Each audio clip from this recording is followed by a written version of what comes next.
La Salette, un nom, le nom d'un lieu dans les Alpes françaises. Pour y parvenir, nous empruntons la célèbre route Napoléon qui relie Grenoble, Visil, Lamure et Gap. À Cors, nous prenons la route de la montagne. Elle serpente jusqu'au village de La Salette, longe le cimetière canadien. Mais nous ne sommes pas encore arrivés. La route continue de grimper et nous découvrons des versants sauvages où règne la solitude. Alors, tout à coup, apparaît à nos yeux comme un vaisseau spatial venu se poser ici, la silhouette imposante de grands bâtiments. Pourquoi tant de gens viennent-ils ici en pèlerinage? Pourquoi toutes ces processions et ces célébrations? Nous aussi, nous sommes venus là, avec tous ces pèlerins, pour évoquer un événement qui remonte au 19 septembre 1846. C'est comme si une fenêtre s'ouvrait sur une période révolue, sur un passé situé au cœur du 19e siècle. En ce temps-là, la science avait acquis un immense prestige et la raison dominait tous les courants d'idées.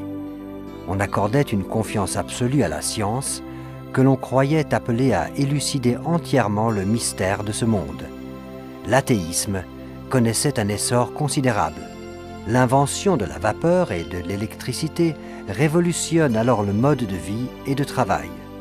L'industrialisation s'accélère et beaucoup quittent leur village pour rejoindre les villes dans l'espoir d'y accéder à la fortune et à la notoriété. Mais la plupart d'entre eux mènent une existence misérable. Ils doivent travailler 15 à 18 heures par jour, tous les jours de la semaine, même le dimanche. Et les enfants, eux aussi, sont soumis à de telles conditions inhumaines. Malgré la grande misère qui règne, la religion perd du terrain. On ne la croit plus capable de résoudre les problèmes sociaux. Elle passe pour être désuète et révolue. C'est à cette époque que Karl Marx développe sa thèse selon laquelle la religion ne fait que maintenir les terribles conditions de travail et consoler les gens en leur promettant une vie meilleure dans l'au-delà. Les pamphlets sur la religion sont à la mode, comme cette phrase qui court à Paris « La vieille religion est morte et en voie de décomposition ». On voit grandir dans la population l'hostilité vis-à-vis de l'Église. Ici, un prêtre aurait bien du travail, mais il faudrait quelqu'un qui n'a pas peur, dit l'abbé Mélin, le curé de Cors. Cors est aussi le lieu d'origine des deux enfants Maximin Giraud et Mélanie Calvat. Née le 7 novembre 1831 d'une famille nombreuse démunie, Mélanie a été placée dès l'âge de 8 ans.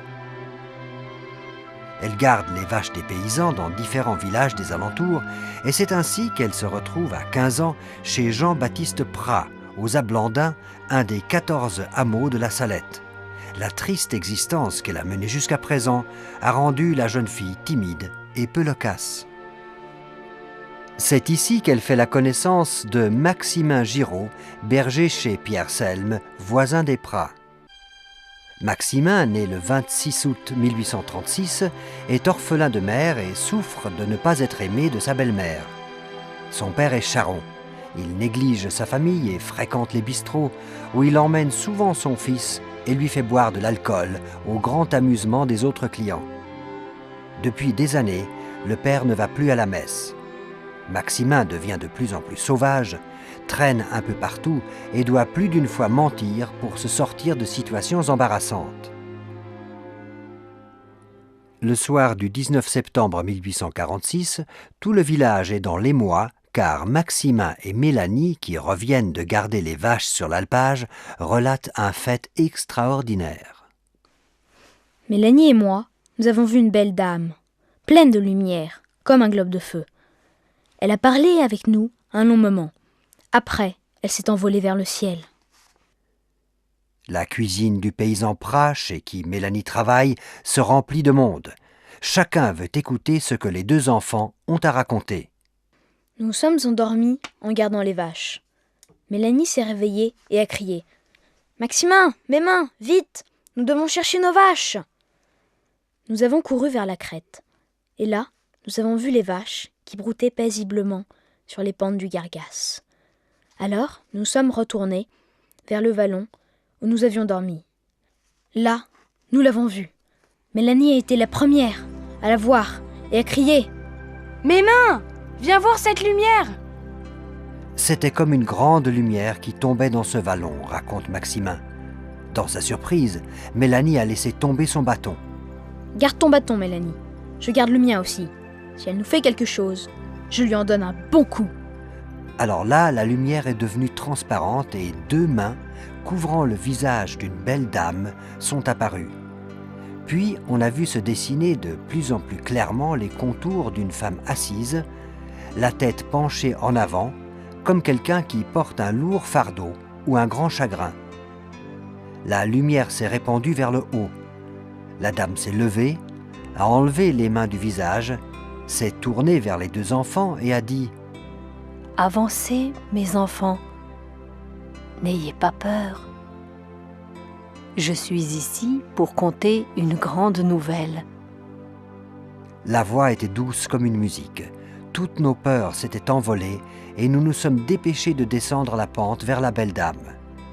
Elle a glissé vers nous et nous étions si près d'elle que personne n'aurait pu s'intercaler entre elle et nous. Une dame pleine de majesté et pourtant si maternelle se trouve devant les enfants. Elle est si belle que les enfants la nomment la belle dame.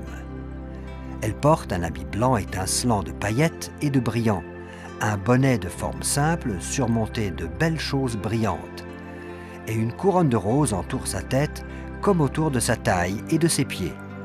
Sur son long habit blanc, elle porte un tablier jaune d'or.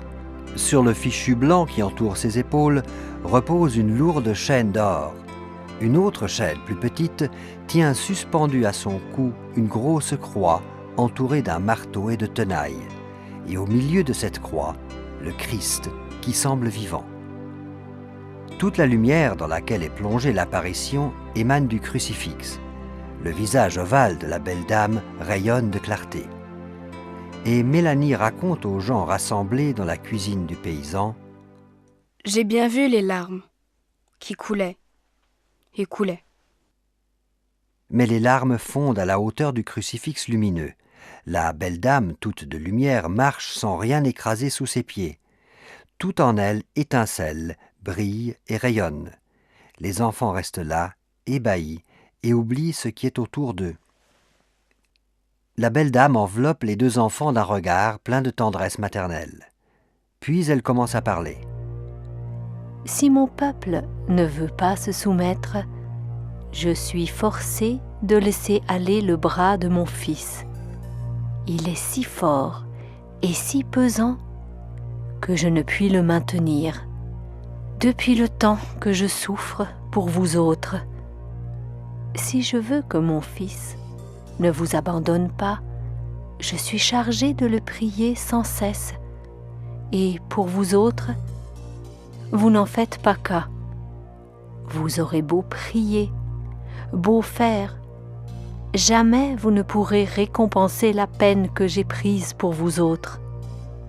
Je vous ai donné 6 jours pour travailler. Je me suis réservé le 7e et on ne veut pas me l'accorder. C'est ce qui appesantit tant le bras de mon fils. Et aussi, ceux qui mènent les charrettes ne savent pas jurer sans mettre le nom de mon fils au milieu. Ce sont les 2 choses qui appesantissent tant le bras de mon fils. » Réfléchissons quelques instants sur les paroles de la belle dame et posons-nous la question, qu'est-ce qui nous touche le plus dans cette scène? Est-ce l'image de cette belle dame assise sur une pierre et pleurant seule dans la montagne? Ou la souffrance dont elle fait part aux enfants? Mais cette attitude de la belle dame, au visage mouillé de larmes, peut nous paraître inhabituelle. Ne sommes-nous pas en effet enclins à sécher nos larmes un peu trop vite, comme pour effacer ce qui nous fait pleurer? N'avons-nous pas du mal à prendre conscience de nos sentiments, nous qui avons tendance à les bannir de notre vie quotidienne? Un Indien racontait à un Européen qui lui rendait visite « Vous, Européens, vous pensez avec la tête », et il montra son front, puis son cœur, en disant « Nous, nous pensons avec le cœur ». Marie, elle aussi, pense avec le cœur. Elle dit « Le bras de mon fils est si fort et si pesant que je ne puis le maintenir. » Il se peut que cette phrase nous choque et évoque en nous l'image d'un Dieu vengeur, mais notre expérience personnelle ne nous apprend-elle pas que la création se révolte contre nous si nous manquons de respect et agissons de manière irresponsable à son égard? La cause de son fils est si importante pour la belle dame qu'elle parle en son nom. Je me suis réservé le 7e jour et on ne veut pas me l'accorder. Le repos du dimanche nous aide à prendre du recul par rapport à notre travail et à nos obligations quotidiennes. Il nous permet de découvrir que nous sommes enfants de Dieu et que la nature qu'il nous donne est un cadeau. Marie parle aussi des blasphèmes. Elle se plaint que le nom de son fils nous soit devenu indifférent. Mais comment le nom de Dieu, et donc Dieu lui-même, peut-il retrouver tout son éclat, toute sa valeur? Quand nous aimons quelqu'un, nous prononçons son nom avec tendresse et respect. Nous inventons même pour cette personne des noms qui reflètent notre estime et notre amour.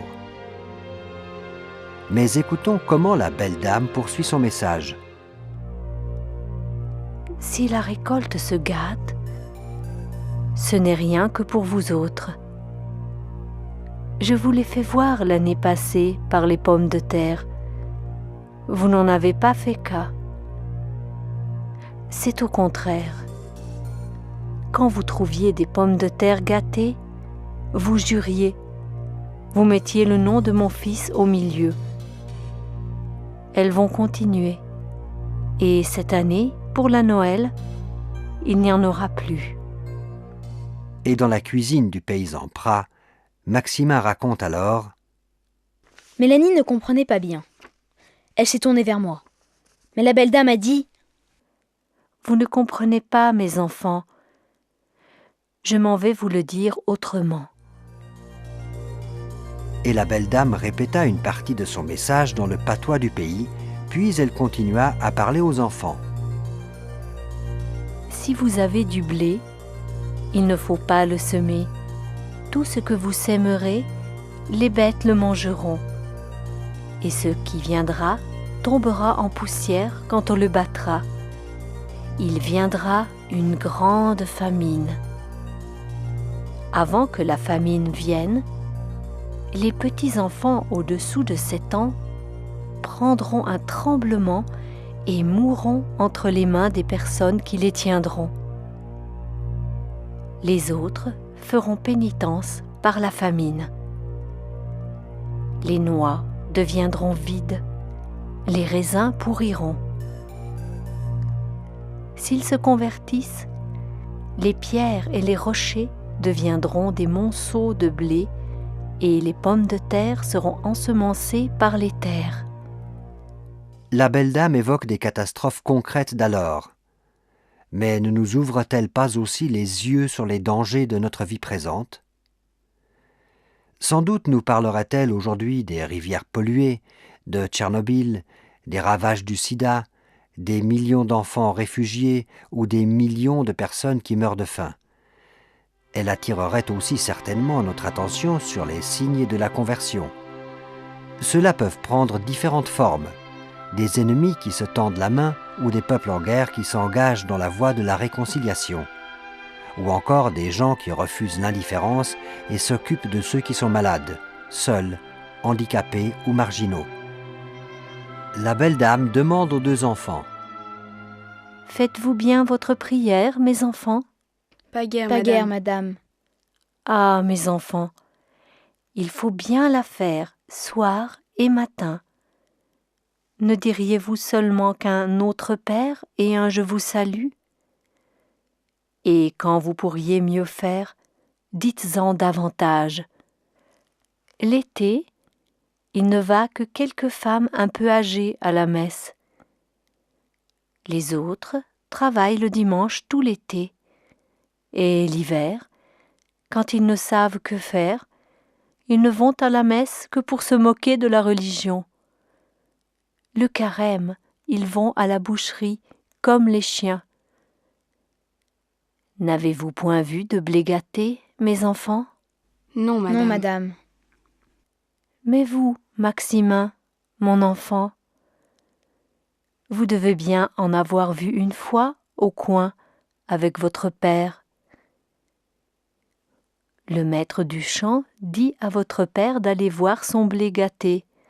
Vous y êtes allé. Vous avez pris 2 ou 3 épis dans vos mains, vous les avez froissés et tout tomba en poussière. En vous retournant, quand vous n'étiez plus qu'à une demi-heure loin de Corps, votre père vous donna un morceau de pain en vous disant « Tiens, mon petit, mange encore du pain cette année, car je ne sais pas qui va en manger l'an qui vient si le blé continue comme ça. » Ah oui, madame, je m'en souviens maintenant. Tout à l'heure, je ne m'en souvenais pas. Maximin veut raconter ceci à son père. Celui-ci ne veut d'abord rien en savoir, car il a peur que les gens se moquent de lui. Mais alors qu'il s'apprête à battre Maximin, celui-ci lui dit « Mais papa, elle m'a parlé de toi !» Là, le père l'écoute pour la première fois attentivement. Bouleversé, il découvre dans les paroles de Marie le Dieu de tendresse, présent à son angoisse de père de famille qui n'a plus de pain à donner à son enfant. Alors Maximin raconte ce que la belle dame leur a confié. Elle traverse le ruisseau et dit encore, sans se retourner, « Eh bien, mes enfants, vous le ferez passer à tout mon peuple. » La belle dame gravit un raidillon sinueux en une trentaine de pas. Mais elle planait, et ses pieds ne faisaient qu'effleurer l'herbe. Nous l'avons suivie jusqu'à l'endroit d'où nous avions aperçu nos vaches broutées. Nous avons vu la belle dame fondre dans la lumière, la tête, les épaules, tout son corps. J'ai essayé d'attraper une des roses qui était sur ses pieds. Mais mes mains se sont refermées dans la lumière. Et Mélanie m'a dit « Ça doit être une grande sainte !» Si j'avais su, je l'aurais prié de nous prendre avec elle. Tout le monde est très surpris du récit de Maximin et profondément impressionné. Et la grand-mère Pras s'écrie « Ça doit être la Vierge Marie, car elle seule a un fils qui règne dans le ciel. » Dès le lendemain soir, le 20 septembre 1846, les paysans Jean-Baptiste Pras, Pierre Selme et Jean Moussier mettent sur papier ce que Marie a dit aux enfants. 2 jours plus tard, Mélanie et quelques visiteurs découvrent une source jaillissante à l'endroit où Marie est apparue. La nouvelle se répand rapidement et les pèlerins viennent en nombre de plus en plus grand à la Salette. On assiste à des guérisons et à des conversions. Les gens recommencent à aller à la messe et on constate un renouveau de vie chrétienne. À la Noël de la même année, on en a la preuve. Plus de 500 personnes ont communié durant la messe de minuit, écrit l'abbé Mélin enthousiasmé à monseigneur Philibert de Bruyard, évêque de Grenoble. Avant cette lettre déjà, l'évêque de Grenoble a été attentif au message de la Salette qui se répand avec la rapidité de l'éclair, et il a interdit aux prêtres de son diocèse de parler de l'apparition. Mais il reste informé sur ce qui se passe et il met en place 2 commissions pour examiner le cas. 5 ans plus tard, le 19 septembre 1851, il affirme que l'apparition de la Sainte Vierge à 2 bergers sur la montagne de la Salette porte en elle-même tous les caractères de la vérité et que les fidèles sont fondés à la croire indubitable et certaine. À la Salette, on peut se souvenir des paroles de saint Pierre à la Pentecôte disant que Dieu va répandre son esprit sur des hommes tout simples, des serviteurs et des servantes. Et Pierre ajoute « Ils deviendront prophètes et ils auront des visions ». Quelque temps plus tard, le 1er mai 1852, c'est à nouveau l'évêque de Grenoble qui annonce la construction d'une basilique sur le lieu de pèlerinage. On mettra 13 ans à la construire. L'afflux des pèlerins s'intensifie. C'est à pied, à cheval, à dos de mulet et plus tard en automobile et en car qu'ils viennent à la Salette. Depuis la construction de la basilique, les groupes de pèlerins sont accueillis par des prêtres diocésains. Ils ont reçu de leur évêque la mission d'accueillir les pèlerins, de prêcher la bonne nouvelle et se mettre au service de la réconciliation. De ce petit corps de chapelains du sanctuaire est née la congrégation des missionnaires de Notre-Dame de la Salette. Cette congrégation compte aujourd'hui 950 membres dans 29 pays différents. Et bientôt, une nouvelle congrégation naît avec les Sœurs de la Salette. Ainsi, la mission confiée à Maximin et Mélanie s'est perpétuée à travers ces deux congrégations qui sont au service de la Salette. Nous avons ouvert une fenêtre sur une époque révolue, sur un événement qui s'est produit en 1846. Nous pouvons à présent refermer cette fenêtre et garder dans nos cœurs le message qui en émane. La souffrance, le chagrin et les paroles sévères de Marie nous interpellent. Marie est la réconciliatrice. Elle vient à notre rencontre pour nous dire « Tu as une place à toi dans la création et tu comptes pour Dieu. Dieu se soucie de ta façon de vivre. » Marie est comme une passerelle qui nous emmène vers Dieu. Elle veut, à travers notre vie quotidienne, nous attirer vers son Fils, Jésus. Combien de fois oublions-nous que le travail et la religion, la vie de tous les jours et la vie spirituelle sont étroitement liés? Combien de fois sommes-nous alors faibles et désemparés? À la Salette, Marie met en lumière la relation qui existe entre la religion et le monde, entre la prière et le travail. C'est dans notre cadre quotidien qu'il nous faut vivre cette présence de Dieu. Et c'est alors seulement que nous recevrons de Dieu la création avec tous ses fruits qu'il nous offre en cadeau. Marie est au milieu du peuple de Dieu une sainte remplie de la lumière de la croix et soutenue par la force de Jésus. Nous aussi, nous pouvons accéder à la lumière de la réconciliation. C'est fortifié par la présence du Christ que nous prions. Laissez-vous réconcilier avec Dieu.